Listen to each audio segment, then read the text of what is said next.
El caso de la Idaho de Oak Grove es el caso de asesinato de una víctima sin identificar que fue hallada a lo largo de varios meses en el sur de Portland, Oregón, cerca de la comunidad de Oak Grove en 1946. El 12 de abril del 1946 un grupo de 3 personas caminaban por el este del río Willamette cuando descubrieron un saco de tela arpillera flotando en la orilla.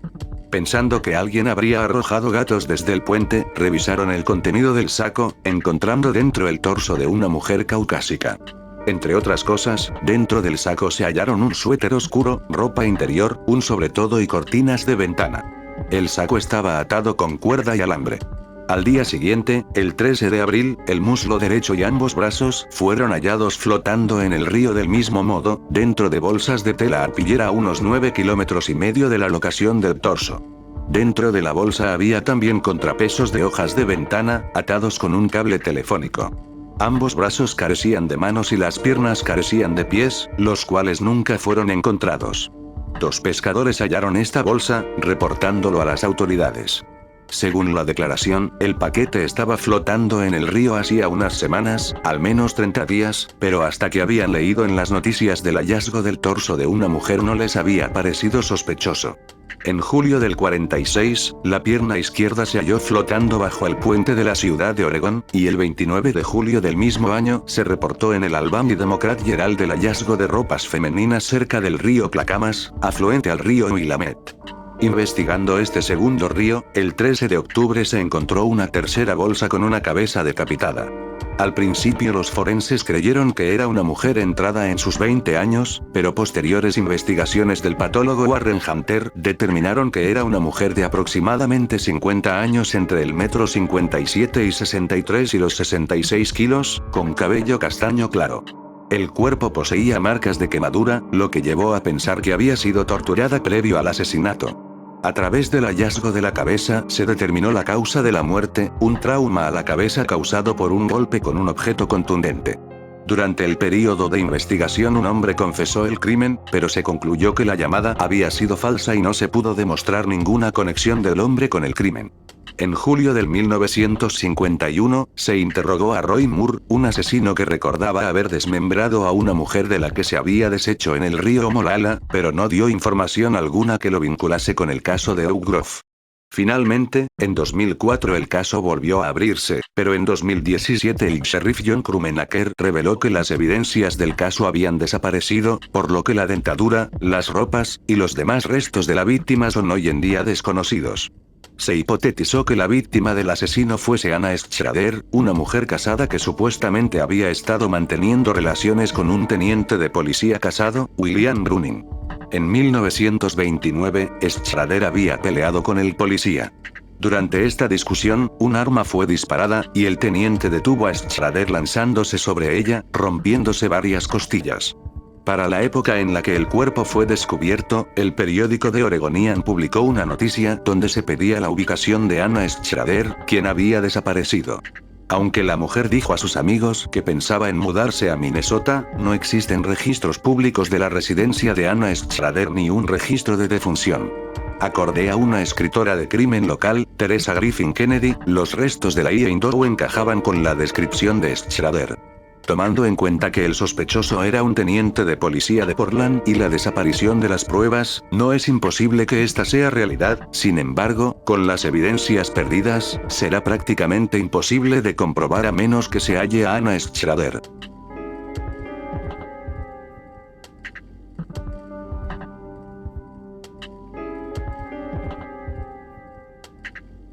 Era el 22 de octubre de 1966, se estaba celebrando un importante partido de fútbol en el North Florida Fair, por lo que las calles estaban vacías. Una de las pocas familias que se había abstenido de ir al evento habían sido los Sims, quedándose en casa Robert, Helen y Joy Sims, mientras la mayor de las hijas, Norma Janet, asistía al evento, y la hija del medio hacía de niñera. Cuando Norma regresó a casa tras el partido, se encontró a la casa sumida en el silencio, interrumpido únicamente por la televisión. Anduvo por la casa buscando a su familia, hasta que llegó al cuarto de sus padres, donde se topó con Robert Sims con los ojos vendados y las manos atadas en el suelo, con un disparo en la cabeza. La mujer, Helen Sims, estaba atada del mismo modo, y había recibido 2 disparos en la cabeza y 1 en la pierna. Junto a su madre, su hermana menor, Joy Lynn, yacía también muerta de un disparo en la cabeza y con 6 puñaladas en el abdomen. La joven llamó desesperada a la casa funeraria Bevis, donde Russell Bevis y su hijo respondieron, llegando antes que la policía y la ambulancia a la escena del crimen. En un intento por salvar a la familia, Bevis intentó desatar a las víctimas, comprometiendo la escena del crimen. La mujer con 2 disparos en la cabeza, Helen Sims, aún estaba con vida cuando llegó la ambulancia, sin embargo no recuperó la conciencia, y 9 días después murió en el hospital, sin haber llegado a dar información sobre el asaltante a la policía. El interés en el caso comienza por el hecho de que el asesino debía ser alguien que conociese a la familia. Los investigadores no hallaron indicios de que se hubiese irrumpido por la fuerza en la casa, del mismo modo, nada había sido robado, por lo que el asalto fue descartado como motivo del crimen. Calcularon el tiempo del crimen en base a las bebidas sobre la mesa, tazas de café a medio beber, y un testigo declaró que a las 10:45 había oído gritos viniendo de la casa. Buscando pistas, se analizaron los materiales con los que las víctimas habían sido atadas, lencería, corbatas y calcetines de la propia familia, mas no pudo encontrarse ningún resto de ADN que indicase la presencia de otra persona. El crimen fue lo suficientemente violento e inesperado como para comenzar una paranoia colectiva en la pequeña comunidad. Las semanas pasaban, y con ellas crecían los rumores, y pronto la comunidad y los propios investigadores comenzaron a especular una posibilidad, la de que sea Roberts, un pastor de la iglesia baptista de la ciudad, fuese el culpable tras los asesinatos. El pastor, al ser mujeriego, fue víctima de la especulación de que tenía un lío amoroso con Helen Sims, por esto habría matado a la familia en un crimen pasional. No había mayores motivos para creer que este había sido el asesino, y el hecho de que tuviese una coartada sólida, habiendo sido el capellán del equipo para el partido de fútbol a la vista de todo el mundo durante todo el juego, lo descartó de inmediato como sospechoso. A la fecha, no existen mayores avances en el caso del asesinato de la familia Sims. Las hijas del matrimonio se mantienen alejadas de la prensa y la polémica, en un perfil bajo. Se cree que la noche del asesinato una mujer fue con su novio hasta la casa de los Sims, pero no se pudo comprobar que estuvieran involucrados en los asesinatos de ningún modo. Otra pareja fue sospechosa por un tiempo, Mary Charles Layua y Vernon Fox. Se describió a Mary como una mujer obsesionada con la muerte, y había sido atrapada varias veces irrumpiendo en las casas funerarias. Su pareja, Vernon, había sido considerado un acosador o perturbado por asomarse para mirar a Joy Lynn Sims una semana antes de los asesinatos. Las declaraciones de la pareja eran contradictorias entre sí, pero finalmente se descartó que Vernon estuviese implicado cuando su esposa declaró que él era el asesino únicamente para cobrar los $5,000 que el alcalde ofrecía a quien ayudase con la detención del criminal. A día de hoy Vernon ha aparecido en multitud de documentales y entrevistas para limpiar su nombre. Quizás la parte más curiosa del caso es que el investigador Campbell, uno de los oficiales que inspeccionaron la escena, declaró conocer la identidad de los asesinos, negándose a dar nombres, pues no podía dar nombres sin tener evidencias contra sus sospechosos. Entre sus declaraciones se vieron involucrados 2 homicidios más, actos necrofílicos, y prostitución ilegal, pero nunca pudo demostrar que sus reclamaciones fuesen ciertas. El caso de los Sims permanece no resuelto a la fecha.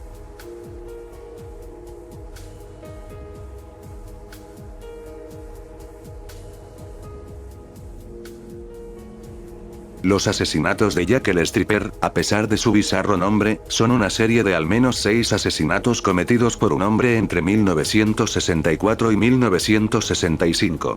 Las víctimas, todas prostitutas, fueron halladas desnudas en el río Támesis o cerca de este, lo que llevó a la prensa a calificar al asesino con tal nombre.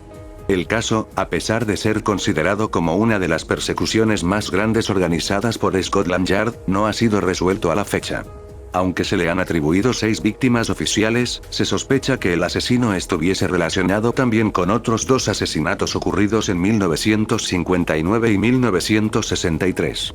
La primera de las víctimas, según lo que se sospecha, fue Elizabeth Figg, descubierta a las 5:10 de la mañana el 17 de junio de 1959.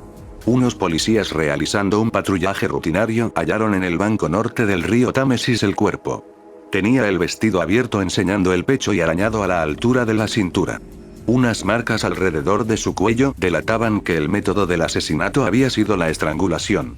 En la zona no se hallaron sus zapatos, ropa interior o posesiones personales que pudieran identificarla. Al realizar la autopsia se determinó que había muerto entre la medianoche y las 2 de la madrugada del 17 de junio. La víctima fue identificada por su compañera de cuarto y su madre cuando las fotos post-mortem comenzaron a rondar por la prensa. El propietario de un bar declaró que, sobre las 12:05 de la medianoche, había visto un vehículo aparcado en el área. De un momento a otro las luces del auto se apagaron, y se oyó el grito de una mujer. Pasaron un par de años hasta el siguiente asesinato atribuido a Jack el Stripper, sucedido el 8 de noviembre de 1963, cuando se halló el cadáver de Winnie Reese en el vertedero de basura del ayuntamiento, a unos 37 metros del camino que da al Támesis, y 1,5 kilómetros de la última escena del crimen. La víctima llevaba lencería fina solo en la pierna derecha, no extendida más allá del tobillo. La cabeza había sido cortada con una pala que los trabajadores utilizaban para nivelar la basura. A estas víctimas siguieron Hannah Taylor Ford el 2 de febrero del 64, Irene Lockwood el 8 de abril y Helen Barthélemy el 24 de abril. Fue la primera en otorgar una pista sólida a los investigadores: manchas de pintura para automóviles. Esta pista no llevó a ningún resultado. A partir de aquí el asesino se volvió más descuidado, y el siguiente asesinato, el de Mary Fleming, ocurrido el 14 de julio del 64, volvió a descubrir pistas, las mismas manchas de pintura. El 25 de noviembre Frances Brown fue hallada estrangulada, igual que las demás víctimas. Lo que el asesino no supo fue que el 23 de octubre una compañera de la víctima la vio subir en el vehículo de un cliente, logrando así el primer testigo que otorgó una descripción de un sospechoso a la policía y un auto al que seguir, un Ford Zephyr gris. La última de las víctimas fue Bridget O'Hara, una inmigrante irlandesa que había estado desaparecida desde el 11 de enero. Fue hallada el 16 de febrero del 1965 cerca de un cobertizo de almacenamiento. El cuerpo presentaba manchas de pintura industrial que fueron rastreadas hasta un transformador eléctrico cerca de la escena del crimen. A su vez, el cuerpo presentaba indicios de haber sido guardado en un lugar cálido en algún momento. El superintendente en jefe de Scotland Yard llegó a interrogar hasta 7.000 sospechosos, todos sin ningún resultado.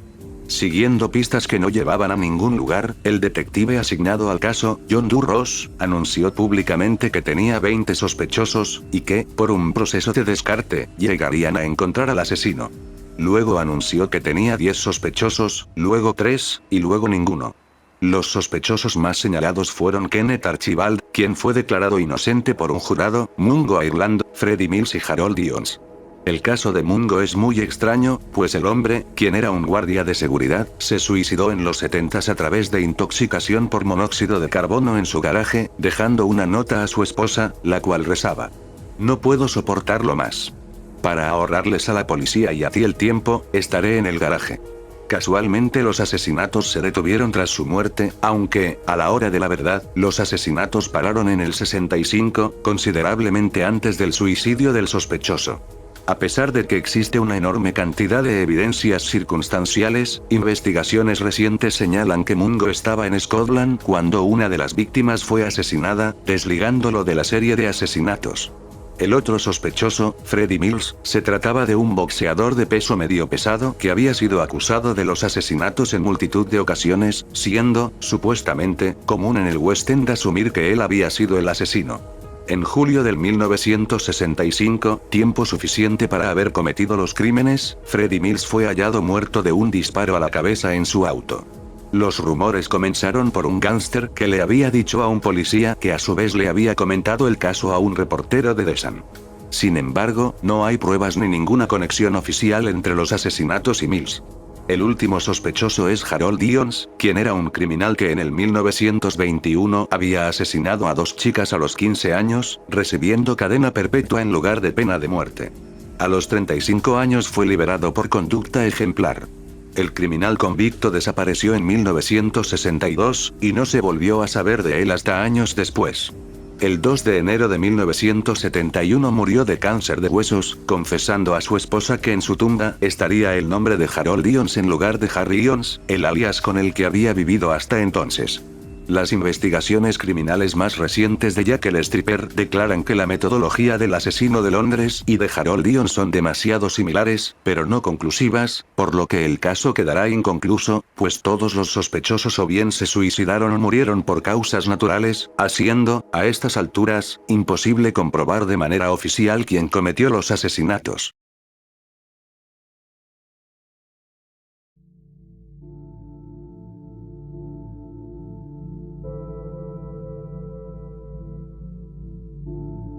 El garabateador o el dibujante, se trata de un asesino en serie sin identificar que actuó entre enero del 1974 y septiembre del 1975, al cual se le atribuyen aproximadamente 16 asesinatos, con un mínimo de 5 víctimas y 3 intentos de asesinato fallidos.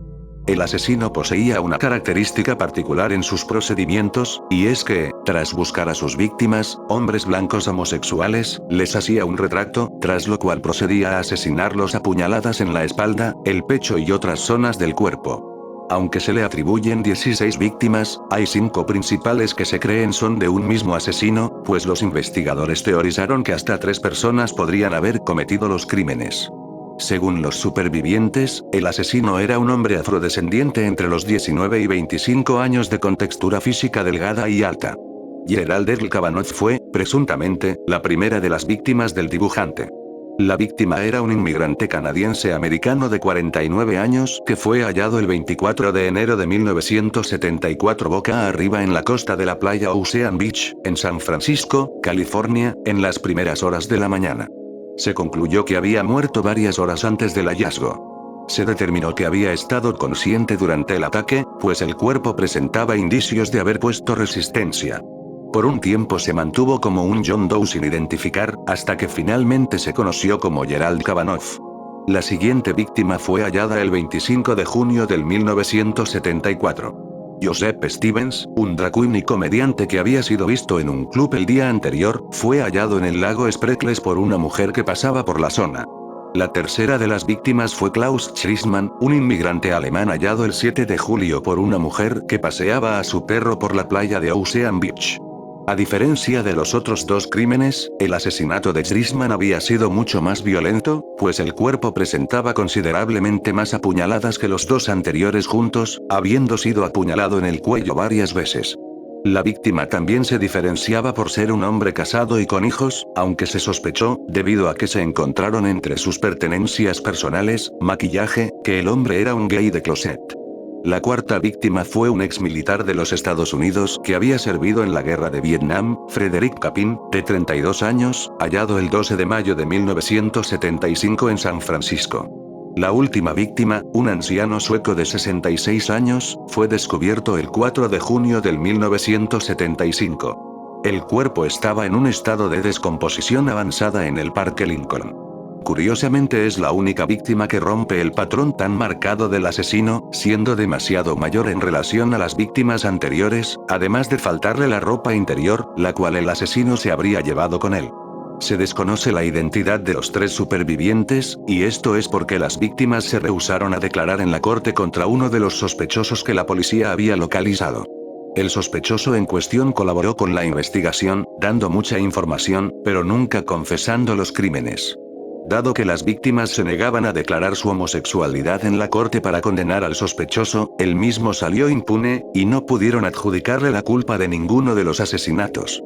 Lamentablemente, el estigma social de la comunidad americana de los 70 impedía a los supervivientes declarar contra el sospechoso, pues admitir que habían sobrevivido a sus ataques era a su vez confesar su homosexualidad, algo que, a efectos prácticos, podía costarles sus propias vidas tomando en cuenta la cantidad de crímenes de odio cometidos contra homosexuales en la época, así como sus relaciones interpersonales de trabajo o con sus familias. Al final, la estrategia del asesino fue clara y evidente. Jamás lo atraparon, y el caso sigue abierto.